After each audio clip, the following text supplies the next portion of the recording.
the major method of narration of hadith was not writing, it was oral narration.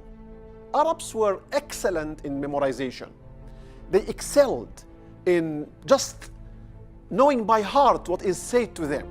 So the Sahaba did not write in books except very few. Abdullah ibn Amr ibn al-As, for example, he wrote down. The Tabi'een also, some of them, they had some books. Hammam ibn Munabbih, Amr ibn Shu'ayb, for example, two of the followers, students of the companions of the Prophet ﷺ, who had their own books.